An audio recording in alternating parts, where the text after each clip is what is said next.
Des dizaines d'exilés s'entassent sur cette embarcation, à cheval sur les boudins, les pieds dans l'eau. Certains, sans gilet de sauvetage, ces gardes-côtes leur en lancent. Tous sont partis de cette plage, malgré le drame qui s'est joué hier au même endroit. Les départs vers l'Angleterre continuent aujourd'hui.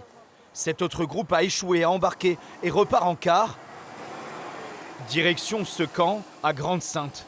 Beaucoup d'enfants, de familles. Celle d'Olia vient d'arriver d'Iran. Hier, ils ont appris la nouvelle du naufrage dans lequel 6 enfants ont péri. Sous le choc, lui et sa famille renoncent à l'Angleterre. J'ai décidé de rester en France parce que la mer, c'est trop dangereux.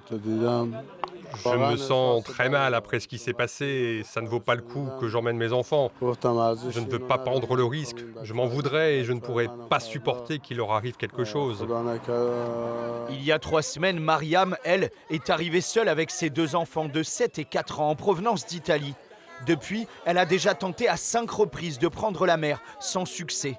Malgré la peur, elle patiente ici, dans l'espoir de traverser. Une fois qu'on est là, on n'a pas d'autre choix. Ici, c'est trop dur d'obtenir les papiers, surtout lorsque, comme moi, tu ne parles pas la langue. Donc bien sûr qu'on va réessayer. Peut-être que la même chose peut m'arriver, mais il y a tellement d'autres gens qui parviennent à passer. Donc je me dis que moi aussi, je peux réussir. Et puis, je refuse de penser à la mort. Des nouvelles données à la famille grâce à ces bornes de recharge installées par une association britannique. Au lendemain du drame, les bénévoles ont tenu à assurer leur mission comme chaque semaine. Ce qui s'est passé est horrible et aurait pu être évité. Mais la vie quotidienne ici aussi est horrible. Alors retrouvons un peu de normalité, un peu de douceur. Même si, lors de cette distribution, d'autres nous confient leur colère face à ces drames successifs dans la Manche. On est là depuis 20 ans à distribuer des petits déjeuners.